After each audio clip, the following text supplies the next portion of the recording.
গতকালকে বিকালবেলা আমি হচ্ছে দিয়াবাড়ি বউবাজারে গেছিলাম দেশি মুরগি আনার জন্য। তো দেশি মুরগি পাইনি, মোরগ পাইছি।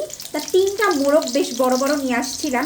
তো ওইখান থেকে 2টা মোরগ কাটলাম। কাটাকাটি করার পরে এখন নাফিস আমাকে বলতেছে যে মামনি দুপুরবেলা মোরগের পাতলা ঝোল করে দিবা, একদম দেশি মোরগটা। তো দেশি মোরগের পাতলা ঝোল আরও যদি নতুন আলু দিয়ে করা হয় তাহলে তো একদম জমে কি। তাই ভাবলাম যে যেহেতু নাফিসা বলছে চটজলদি রান্নাটা করেই দিই। পেঁয়াজগুলো একটু হালকা হালকা ব্রেস্তা হয়ে আসছে, এই পর্যায়ে দিয়ে দিব সব আমি আস্ত মশলা। আর এই আস্ত মশলার মধ্যে আমি একটু 2-3টা হচ্ছে দিয়ে দিছি, আস্ত গোলমরিচ দিয়ে দিছি। এখন এটাকে খুব ভালো করে একটু ভাজা ভাজা করে নিব আর একটু হালকা। তারপরে দিয়ে দিব হচ্ছে আমি মশলাগুলো। এখন দিয়ে দিব হচ্ছে মেন মশলাগুলো। আমি সবগুলো একসাথে ব্লেন্ডার করছি। শুকনো মরিচ, জিরা, আদা, রসুন, পেঁয়াজ, তারপরে একটু ধইনা সব আস্ত দিয়ে একসাথে আমি ব্লেন্ডার করে নিছি। এখন এটা খুব ভালো করে কষিয়ে নেব।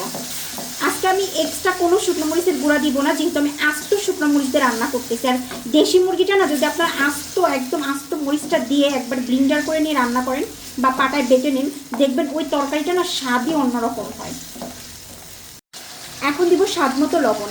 একটা কথা বলে রাখা ভালো, এক একজনের রান্নার স্টাইল এক এক রকম এবং এক এক বাসার রান্নার ধরনটা থাকে এক এক রকমের এবং টেস্টও থাকে অন্যান্য রকমের। এক একজনের রান্নার টেস্ট কিন্তু এক এক রকম হয়, বাট আমরা ম্যাক্সিমাম সময় এইভাবেই দেশি মুরগিটা রান্না করি, অনেক বেশি মজা লাগে। এখন দিয়ে দেবো হচ্ছে হলুদের গুঁড়াটা, 1.5 চামচ দিয়ে দিলাম। মশলাটা আমার খুব ভালো করে কষানো কমপ্লিট হয়ে গেছে, মশলার উপর দিয়ে সম্পূর্ণ তেলটা ছেড়ে দিতে। এই পর্যায়ে দিয়ে দিব হচ্ছে আমি মুরগির মাংস। আমি মুরগির মাংসটা ধুয়ে প্রায় 2 থেকে আড়াই ঘন্টা আগে ধুয়ে সুন্দর করে পানিতে ঝুড়িতে রেখে দিয়েছি, যাতে পানিটা খুব ভালো করে নিংড়াই যায়। এখন এই পর্যায়ে খুব ভালো করে মশলাগুলো একদম মিক্সড করে চামচ দিয়ে এইভাবে নেড়ে চেড়ে ভালো করে মাংসের ভিতরে মিক্সড করে দিয়ে ঢেকে রাখবো। এবং মাংস থেকে যথেষ্ট পরিমাণে তারপরেও পানি বের হবে, ওই পানিটা দিয়ে কিন্তু মুরগিটা খুব ভালো করে কষানো কমপ্লিট হয়ে যাবে।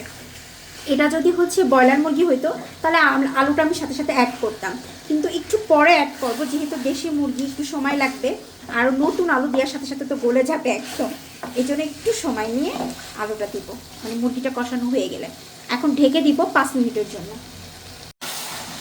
আমি ঢাকনা দিয়ে ঠিক 5 মিনিটের মতো রাখছিলাম। রাখার পরে খুব সুন্দর করে দেখে একদম একটা কষা কষা ভাব চলে আসছে। আর দেশি মুরগির একটা প্রবলেম, ঠিক করে মাংস নয়, সব হাড্ডি দেখা যায়, রান্না করার সময়ও হাড্ডি দেখা যায় সেম। এখন দিয়ে দিব হচ্ছে নতুন আলুগুলো, এই যে সুন্দর করে ধুয়ে পরিষ্কার করে রাখছি। আর নতুন আলু খেতে কিন্তু বেশ মজা লাগে, বিশেষ করে এই যে মুরগির সাথে একদম একটা পাতলা পাতলা ঝোল হবে, মানে এত মজা লাগে বলার বাহিরে। বিশেষ করে মেহেজাবিনের খুব বেশি পছন্দ, নাফিসারও পছন্দ। এখন আলুগুলো দিয়ে আরও মিনিট 5 মতন কষিয়ে নেব। আমি আবার 5 মিনিট পরে ঢাকনাটা উঠাইলাম। উঠানোর পরে দেখলাম কি বেশ খানিক পানি বের হয়েছে, এখন বের হয়েছে আলু থেকে। এখন এইটা দিয়ে আমি আরও ভালো করে একবারে কষা করে নিব। দেন তারপরে হচ্ছে গরম পানি দিয়ে দেবো একবারে ঝোলের জন্য। আমার মুরগিটা কষানো কমপ্লিট হয়ে গেছে খুব ভালো করে। এখন দিয়ে দেবো হচ্ছে আমি ফুটান্ত গরম পানি। আমি দিব 3 মগ, যেহেতু আমি ঝোল ঝোল রাখবো। আরও 1 মগ দিব, কারণ একদম আমি পাতলা ঝোল রাখবো। কারণ মেহেজাবিন বারবার বলছে যে দেশি মুরগির হচ্ছে পাতলা ঝোলটা বেশি মজা লাগে, মোরগের তুমি পাতলা ঝোল করবা নতুন আলু দিয়ে। তো যেহেতু মেয়ে বলছে, তো ওই কথা তো আর নড়চড় করাই যাবে না। একদম 3 মগ দিয়ে দিছি, পাতলা একটা ঝোল হবে। এখন ঢেকে রাখবো। ঢেকে 10 থেকে 15 মিনিট খুব ভালো করে জাল করলে একদম রান্না কমপ্লিট হয়ে যাবে। মুরগি রান্না একদম কমপ্লিট। এখন গরম গরমই মেহেজাবিনকে আর নাফিসাকে খেতে দিব দুপুরের খাবারে। কেমন হয়েছে দেশি মুরগির ঝোলটা নাফিসা? অনেক মজা হয়েছে। অনেক মজা হয়েছে, তাই না? হ্যাঁ। তুমি যেরকম বলছো ঠিক তেমন হয়েছে তো? হ্যাঁ, ঠিক তেমনই হয়েছে। ওকে, থ্যাংক ইউ। ওয়েলকাম। মেহেজাবিন কেমন হয়েছে?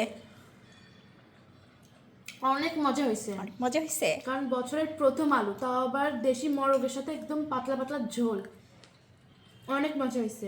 আর আমি দুপুরে 2টা ভাতের সাথে খাইতেছি, আর রাত্রে কিন্তু আমি গরম গরম রুটির সাথে খাবো।